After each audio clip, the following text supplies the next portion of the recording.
Hello, hello, hello. I am the Linux Mensch. Today, I'm going to talk about Devuan, and I really don't know if I'm pronouncing it right, so I apologize to the developers and to all the lovers of Devuan.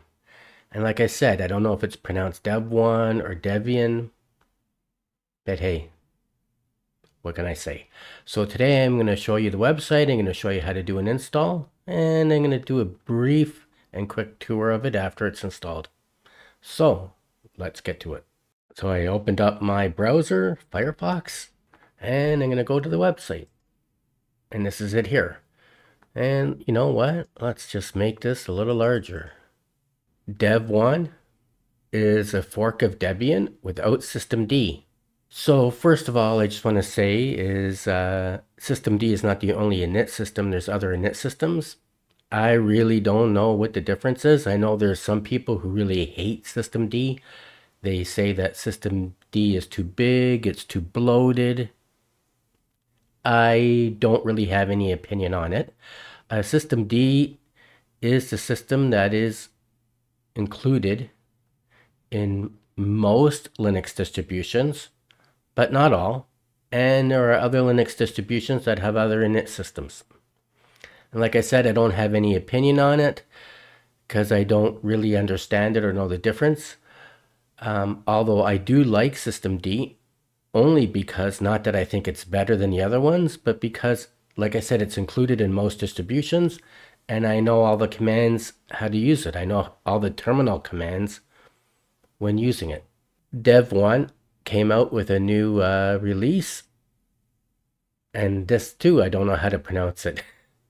Daedalus, I don't know.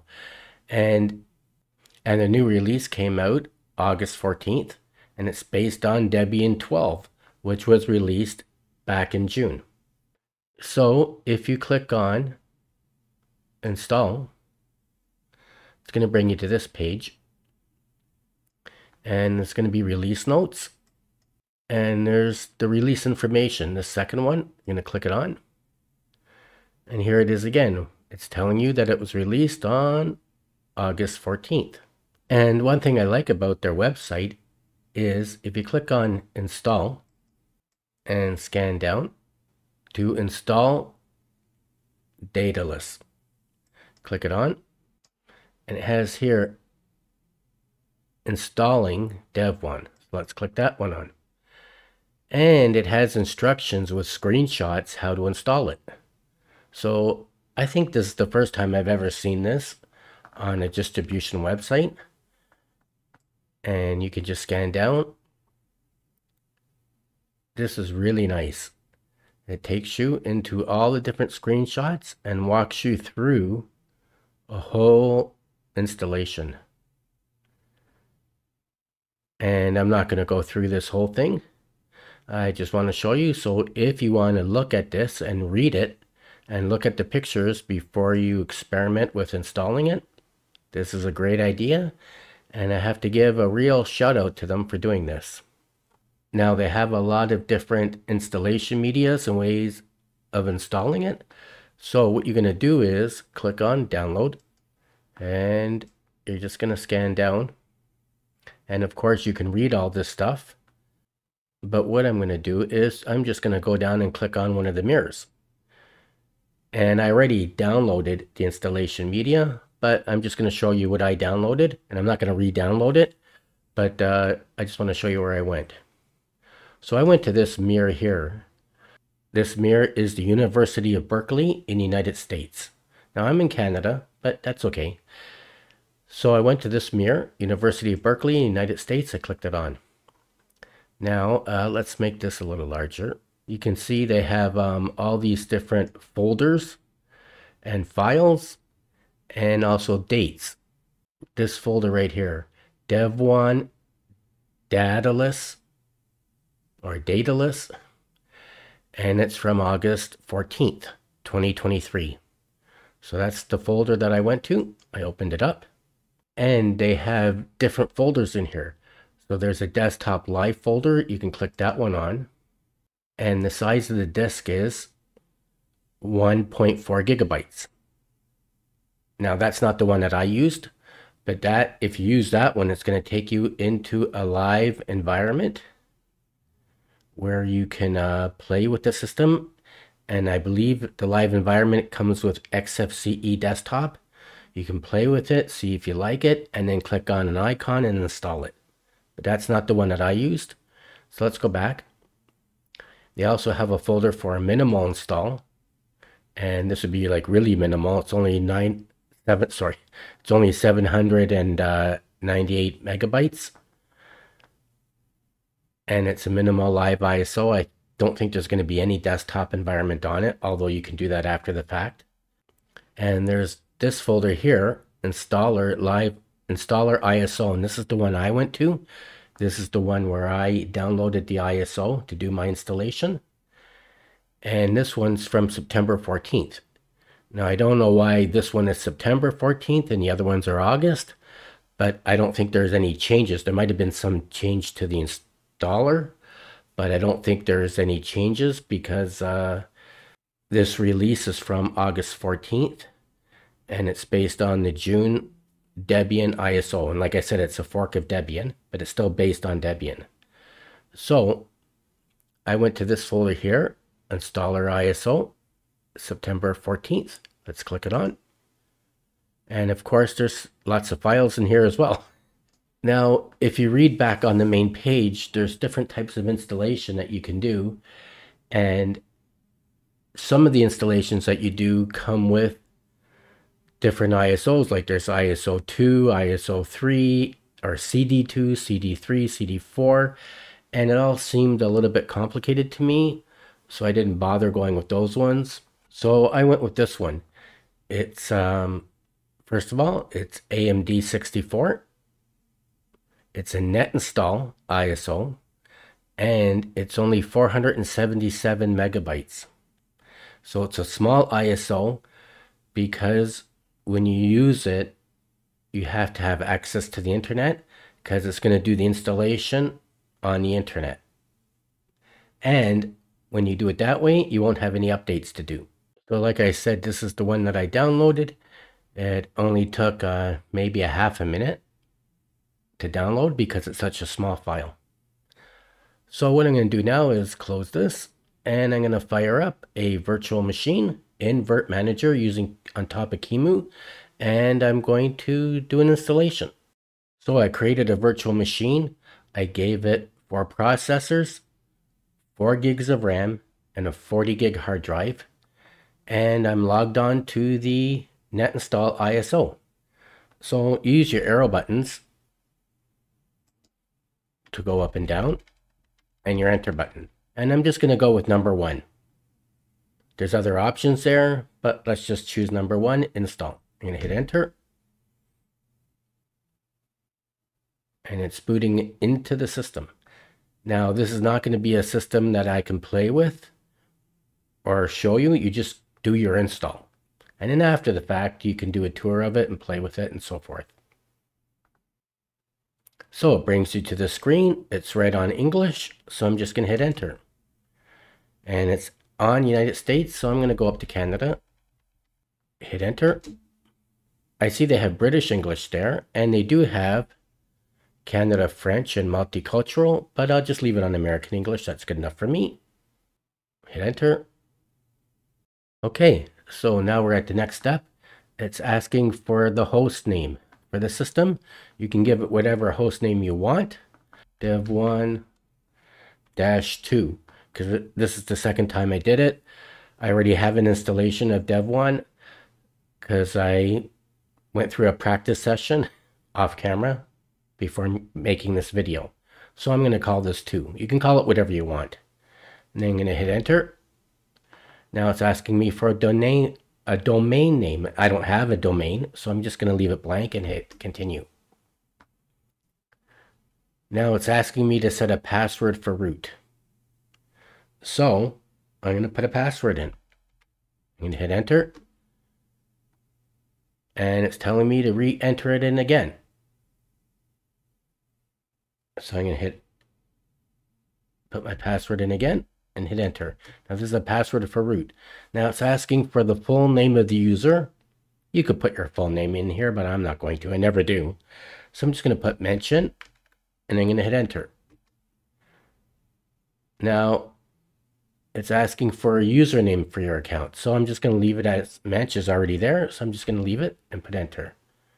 Now it's asking me to put a password in for Mench. So I'm going to put Mench's password in. And I'm going to have to put it in a second time. And it's asking me for a time zone, and it automatically recognizes that I'm on the Eastern time zone, which is nice. Let's hit enter. And it's just going through things. And now it's giving me some options. It's recommended you use the first option, which is guided, use entire disk. Now you can use your arrows to go down. You can go down and do manual, but you have to know what you're doing. But I'm going to pick the third option because I want to encrypt the disk. So I'm using guided, use entire disk, and set up encrypted LVM. I'm going to click enter. I'm going to click again, enter. Now it's asking me, it's giving me some options. Do I want a separate home partition or a separate home partition with other options? I'm going to say no, I'm going to leave it on the first one, which is all files in one partition. And it even says, I'll take the red off. So it even says the first one, it's all files in one partition, and it's recommended for new users. So let's just leave that one on, hit enter. Now you see the default is on no. I mean, what it's going to do, it's going to erase the disk. Now we have nothing to erase because this is a virtual machine I just created. If you're installing this on bare hardware, the default is no, so it's giving you the option to be safe so you don't accidentally overwrite your hard drive. But I'm going to click it to yes. I'm going to use my arrow key. If you use your arrow keys to go back and forth, I'm going to say yes. I'm writing the changes to the disk. Now the installer is now overwriting the virtual disk. Now what it's doing is, and I'm going to skip this step, I'm not going to leave it on. When you're encrypting a disk, it's always safer to overwrite it rather than to just clear it off. Because what it's doing is it's overwriting it, I think with zeros and ones, but I'm not 100% sure. It's overriding it. So if someone ever gets a hold of your disk and does a deep dive, they won't be able to recover any of your confidential information. Anyways, this takes time. So this is like a safety measure. So I'm going to cancel this. And you see, it's already on cancel. There's no arrows to go anywhere. So you can let it ride through or you can cancel it. I'm going to cancel it. It's asking me for an encryption password. So I'm going to put my encryption password in. And it's asking me to put it in again. So I'm putting it in again. It's telling me my encryption password is weak, which I don't care because I'm just making this installation for the sake of the video. So the default is on no, and I'm going to change it to yes. Now you can also go back, just use your arrow keys, but I'm going to, so it says use weak password. Yes, I want to use a weak password because like I said, this is just for the video. And so now it's asking me if I want to use the whole 42 gig drive that I made for this virtual machine. And I'm going to hit enter to continue. And now it's telling me what it's doing and looks okay to me. So finish, you have your arrows here. Undo changes to partition. Finish partitioning and write changes to the disk. Hit enter. And the default is no. See how it's on no? So write changes to the disk, that's just a safety thing. So I'm going to use my arrow key to say yes. Hit enter. And now it's creating the file system.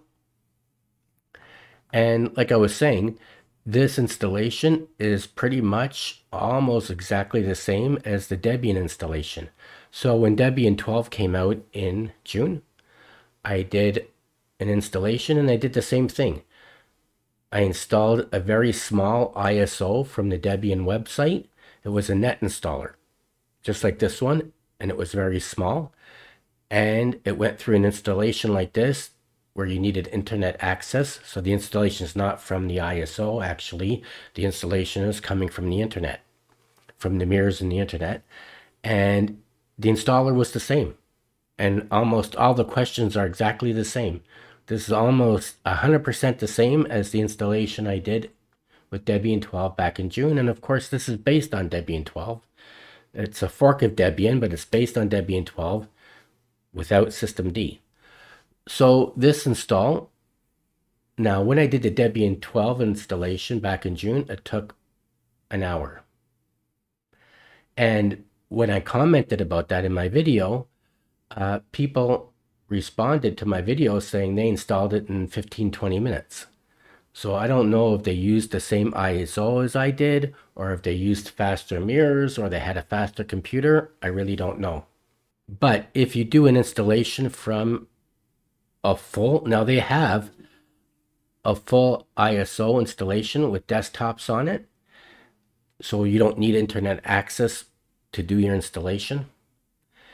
And that was 3.7 gigabytes. So I presume if you do your installation from that ISO, because it's not installing over the internet or from the internet, it's installing it from the ISO, which is 3.7 gigabytes. I presume that installation would be a lot faster. And I said all that to say this. So this installation, I already installed this morning off camera. It took almost an hour, a little less than an hour. So what I'm going to do is pause the video when I finish talking. And I'm not going to make you sit through a whole install. So I just warn you, if you do this installation, stay around your computer, because there's going to be many times when the installation pauses and asks you to answer questions. So if you go out for dinner while you're doing the install, it's going to pause, and it's going to stay paused until you answer the question. And that happens about maybe 5 or 7 times during the install. So stick around your computer, and what I'm going to do is I'm going to pause the video while it's installing, and every time it comes to a pause where it's asking me, where it wants me to answer a question, yes or no, or make a selection, I'm going to turn the video back on and show you what I'm doing, and then pause it again. So don't go away. I'll be back.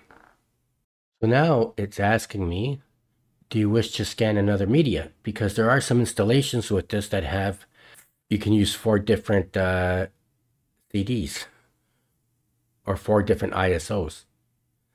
So if we were doing that, then I'd have to say yes. But the default is no, and I'm not using any other media, so I'm going to click on no. Now, notice it's asking me to change if I want to change the mirrors, but it's right on Canada. So I'm going to leave it on Canada. If you see at the top, it's the Devuan archive mirror country. So the default is Canada. I'm going to leave it there. I'm going to hit enter. Now, it's asking me, do I want the archive mirror? Do I want to use the straight dev one or CA dev? And I don't remember which one I clicked on the last time earlier this morning when I went through a practice run. So I'm going to pick out the CA one. This is from Canada. And I'm going to leave this one blank. Don't need to use it. And it's scanning the mirror. And I'm just going to pause it and come back when it gets to the next question. So now it's asking you if you want to participate in a package survey and send anonymously information to the distribution developers. And the default is no, and I always leave it on no. Enter. Oops. Let's try that again. There we go. So now it's asking me if I want to install any desktop. Now, you can use your arrows to go up and down. Now it has on by default a Devuan desktop environment and an XFCE desktop environment. And you know that because it has the asterisk there. And it also has the asterisk at the very bottom one, standard system utilities. Now you can click on all of these. Now it doesn't have any window managers, but after the fact, I'm going to install the awesome window manager, as I do in all my installations, no matter what Linux distribution I'm using. Even with the BSDs, I always install the awesome window manager. So what I'm going to do is, the bottom one, I'm going to leave on. I want standard system utilities, of course. And I'm going to unclick XFCE because I don't want it. And I'm going to unclick the Dev1 desktop environment because I don't want it. And of course, you use your arrows up and down and use your space bar to unclick one and to click on another one. the space bar to unclick this Devuan desktop environment because I don't want it. So I've unclicked that and I unclicked XFCE. And I'm going to go down, I'm going to click on the Cinnamon one. So the only two I'm taking now are the Cinnamon one and the very bottom one with standard system utilities. And I'm going to hit enter. And it's continuing on with the installation. So I'll pause the video and come back when it's time to answer another question. So now it's asking me to choose an Inet system, and it offers three. So there's sysvinet, OpenRC, and run it. And it tells you right here, well, under sysvinet, it's telling you if you don't know what all this is about, just select the first one, which is sysvinet. And that's what I'm going to do. I'm going to install sysvinet, and that's the one. Sysvinet is the one that's installed with Mench Linux, and I recently did a video about that. So I'm just going to select the first one, hit enter. So now it's asking me if I want to install grub bootloader as to my primary drive. The default is yes, and then I'm going to hit enter. I'm going to keep it at yes. It's asking device for bootloader installation. Enter device manually. No, I don't want to do that. So I'm going to use my arrows and go down to dev/VDA. I'm going to hit enter. Now it's installing grub. Okay, so installation is complete, and it's telling you to click on continue to reboot. So I'm going to reboot. And I'm going to make it full screen. And I'm going to click on enter. And now it's brought me to the encryption screen. And it's the same screen that comes up with my encrypted install of Mench Linux. So I guess this is a Debian thing. Now I didn't notice this, or I didn't get this when I did my Debian 12 installation back in June, because I didn't encrypt that installation. So I did encrypt my Mench Linux that I did a few weeks ago, and I encrypted this. So, like I said, this is a Debian thing, and it might be a virtual machine thing. So I don't know if this is going to show up like this if you did it on a hard drive, on bare metal, but it says display output is not active. You see that in the middle of the screen, but it is active. If you look at the top, please unlock disk VDA5 crypt. So I have to put my encryption password in. So I'm going to put it in, hit enter. And now it's opening up the encrypted drive. And it's going to bring me to the display manager, or as I prefer to call it, the login manager. And here we are. So I'm going to put my name in, Mench, tab it to the next field, put my password in, and hit enter. And we're going to log into the Cinnamon desktop because that's the one I installed. Now, something you should know, if you're new to Linux, you may not know this. The Cinnamon desktop was created by the Linux Mint team. They're the ones that created it and maintain it. And of course, when you install Linux Mint, the Cinnamon desktop is nice. It looks good. It's pretty. And also, if you install the Cinnamon desktop with many other Linux distributions, like Manjaro or other Linux distributions, it looks nice, it's pretty, it's themed. But when you install the Cinnamon desktop in pure Debian or pure Arch Linux, it's really ugly. Looks like something from the 1990s, or maybe even the 80s. Well, I don't think they had desktops in the 80s, but it looks really ugly in pure Debian and Arch. But you can make it look nice. It's easy to do. It's easy to put on a dark theme and bring in different colors and make change the icons and make the icons look nicer. Bring down the weather app, change the clock, change the font, and so forth.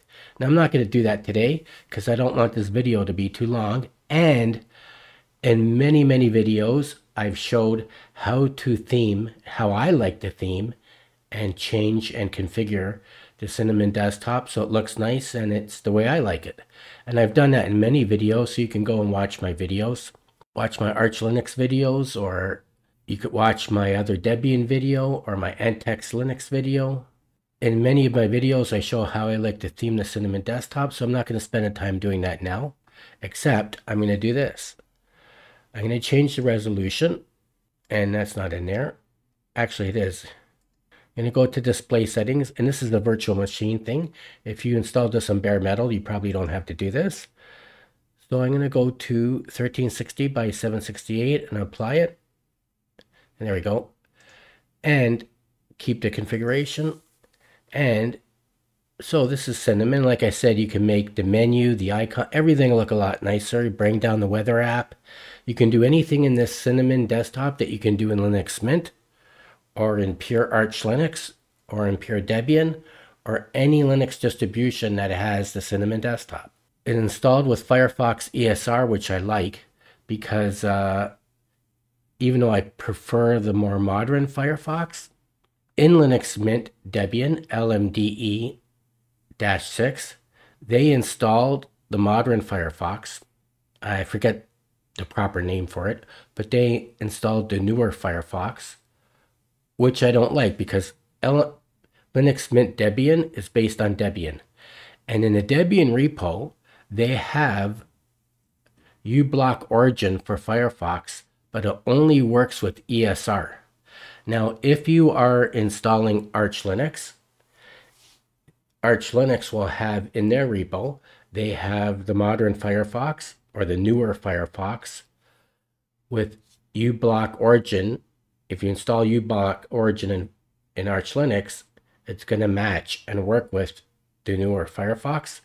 But in the Debian repo, their uBlock Origin only works with Firefox ESR. So in Linux Mint Debian, I did a video showing how to uninstall the modern Firefox, how to install Firefox ESR and uBlock Origin so that the ad blocker works with it.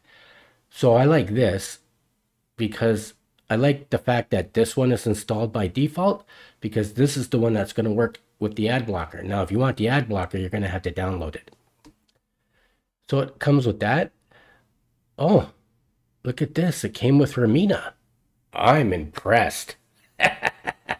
I'm really impressed because I use Ramina to log into my system at work.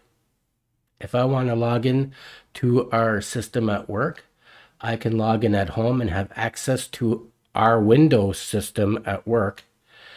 Everything is on Windows server, and I can access everything at work, and I can even print from home and have it come out of my printers at work using Ramina. And this is the first time I've installed a Linux distribution that comes with Ramina already installed. So I'm really impressed. It comes with Rhythmbox. Now, Rhythmbox was not working in Linux Mint Debian. I had to uninstall it and install Flatpak, the one from Flatpak. Let's see if this one works.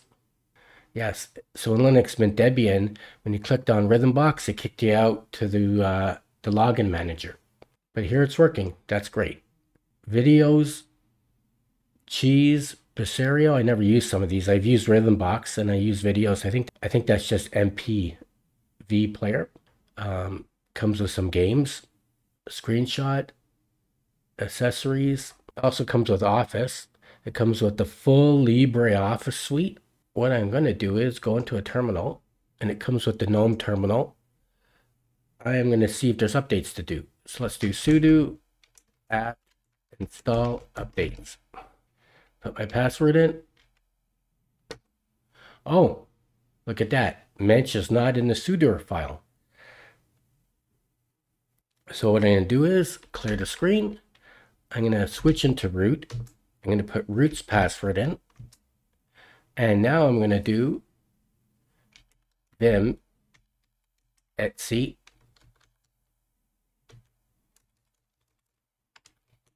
sudoers. Oh, vim is not installed.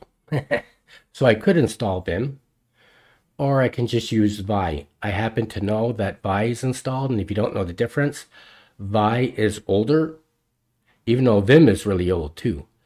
But vim, I think it was a fork of vi, or it was built on top of vi, and vim has a lot more flexibility and functionality to it. And I could install vim, but let's just use vi. So I'm going to use vi, etc, sudo. Here we are. Let's scan down. And usually people make distributions, and most people tell you to make your user part of the wheel group. And I'm not going to do that. I'm going to do it this way. I'm going to copy this one, this root all, and I paste it in. So I copied that line. I'm going to delete the word root and add Mench. So I've just given Mench all privileges. I'm going to save the file. And I'm going to clear the screen, and I'm going to exit out of there. Back to Mench. Let's clear the screen again. And let's just make this a little larger. This is GNOME terminal. It's easy enough to do. Let's go to text, custom font. Let's change it to, let's kick it up a notch, or a couple notches there. So let's do sudo apt update. Put my password in, or Mench's password in. I just want to see if there's any updates, and all packages are up to date. And if you watched the whole video through, I told you, because the ISO was really small, the ISO was only, I think, 400 megabytes, because I downloaded and used a net install ISO. So that's an ISO that you need internet access to do the installation, because hardly anything is on the ISO. It's installing it from the internet. So when you do a net install, everything is up to date. You don't have to do an update, even though this distribution was released August 14th, almost 2 months ago. So I just wanted to make sure there was nothing to update. Now, what I'm going to do is, this installation doesn't come with a firewall, or Awesome Window Manager, of course, or Htop. So let's install some stuff. And you know what? I could go to, let's see if Synaptic Package Manager is in here. It is. So you could go to Synaptic Package Manager, put your password in, make that full screen. Oh, let's close this. And this is a graphical package manager. It's Synaptic. It's part of the Debian, and it's old. It's been around a long time. It's rock solid. It works. And you can just do a search. So let's do a search for Awesome. And there's the Awesome Window Manager right there. And you can install it. You click it on. Oh, mark for installation. And mark. And you can click on, do whatever you want. But I'm not going to use this. I like to install things in the terminal. So, you know what? Just for the heck of it, let's install it. Let's install it from here. So I'm going to hit, now that I've clicked the fields on, I'm going to click apply. Apply. And it's installing it. So that's the Synaptic Package Manager. Devuan doesn't come with its own fancy package manager. They're using the standard Debian Synaptic Package Manager. So we're installing Awesome. Then I'm going to go into the terminal and install some more packages, because I like installing things in the terminal. If you've been following my channel, you know how I do things in the terminal, especially in Arch. I love to do things in terminal, and also in my Debian installations as well. And it's done. So let's close it, and let's click out of there. Whoops, and I closed the terminal too. So let's open the terminal, and let's do sudo apt install guf. That's uncoupled the graphical. I'm installing Firewall, because the system doesn't come installed with a firewall by default. So I'm installing the graphical firewall. Graphical Uncomplicated Firewall. And that's what the G stands for. And it doesn't come installed with Htop. Let's install Htop. And it doesn't come with Neofetch. So let's install Neofetch. Let's do those three. Let's put my password in. And let's click on enter, and it's installing them. And I'm just going to pause for a second and while these get installed. And that's done. So I'm going to close this terminal, and I'm going to go up into settings. And of course, that menu, you can make it look a lot nicer with the icons and everything, but the video is getting too long already, and I've showed in many videos how to configure how I like to make Cinnamon look nicer and how I like to configure it. And configuring Cinnamon Desktop is the same in every Linux distribution that you're using. So I'm going to click on the firewall. I'm going to put my password in, hit enter, and it comes up and it's off, right? So I'm just going to toggle on this switch here. Now the firewall is on, and I'm going to close that. And I'm going to close that. And another way to make sure it's on is you can open the terminal and do sudo uncomplicated firewall status and hit enter. Put your password in, and it's telling you it's active. And you could do this, add verbose to it. And it's telling you what the conditions are. It's active, logging on is low, deny incoming, allow outgoing. And there you are. So now I'm going to log out. Let's log out. And let's change it up here. Let's go up here and let's change it to awesome. Let's log into the awesome window manager. Let's put my name in. Let's tab it. Let's put my password in. And now we're logging into the awesome window manager. And this is the default. It's not my configuration, which I could put in, but I'm not going to because I don't want the video to be too long. And in many, many videos, in Debian videos, in Linux Mint, in all my Arch videos, I always show how to get and download my awesome configuration file and how to install it. So I'm not going to do that again. This is the default Debian Awesome Window Manager. Now the default Debian Awesome Window Manager, more user-friendly than the Arch one, because Awesome Window Manager comes with a right menu, and I know it's small, it's hard to see, so I apologize for that. And what I'm going to do is, you know what, I'm going to open up a terminal, and I'm going to type in xrandr S1360 by 768. And there, let's close the terminal now. Now there's a way to change the Awesome Window Manager configuration file so it always comes full screen.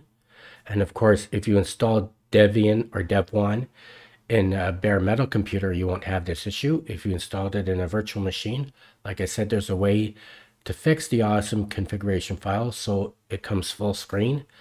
And if you install and use my Awesome window configuration file, it will be full screen. But anyways, the Debian Awesome Window Manager is more user-friendly than the one from Arch Linux, because the one that comes from Arch Linux, this menu is very bare and it's not interactive, meaning it's very bare, there's hardly anything in it, and if you want to get things in it, you have to put them in it. And what I mean by interactive is, in the Arch Linux configuration file, if you install a new app, it doesn't automatically go into the menu. You have to go into the configuration file and put it there. But the one that comes from Debian is interactive. So if I install a new app, it's going to automatically go into the menu. I'm going to power right down. So I'm going to open a terminal. I'm going to do sudo power off. Put my password in. And I just want to power right down and power up so I can get a better idea of how much RAM the system is using. So now I'm going to restart it. And I wanted to power down rather than reboot the machine. So it's saying the display is not active. That's okay. At the top, it's asking for my encryption password. Let's make that full screen. At the top, it's asking me to type in my encryption password. So I'm going to type it in. And it's booting up into the system. We're going to come to the display manager, and I'm going to put my password in. Oops. Yeah, that's right. And I'm going to put my name in. And I'm going to put my password in, and it should take me into the awesome window manager because that's the last one I was in. And we are. And I'm just going to open up the terminal. And I'm just going to do that xrender again. Now, you won't have to do that every time if you put it into the configuration file. And let's do an Htop.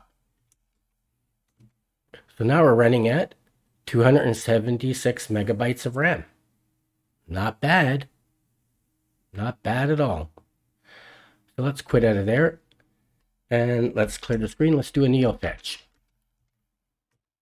And here we are. We're in Devuan with the awesome window manager.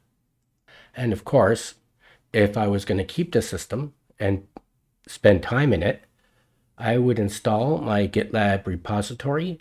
I would download and install all my configuration files from my GitLab repository. And of course, I would install my awesome configuration file. I want to make sure if uncomplicated firewall started properly after shutting down. So let's open up a terminal. Let's type in sudo uncomplicated firewall status. Put my password in, and it's active. So let's close that. So that's Devuan. So that is Devuan.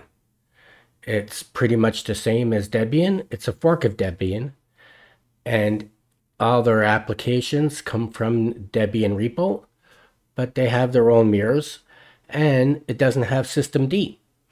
Now, like I said at the beginning of this video in my introduction, I have nothing against systemd, and I think this is a very good distribution, but if I was going to use it, I would just stay with pure Debian. But like I said, it's good, and you could take it for a spin. I hope you enjoyed this video. If you did, please like it, and don't forget to subscribe to my channel. Thank you for watching. Until next time, I am the Linux Mench.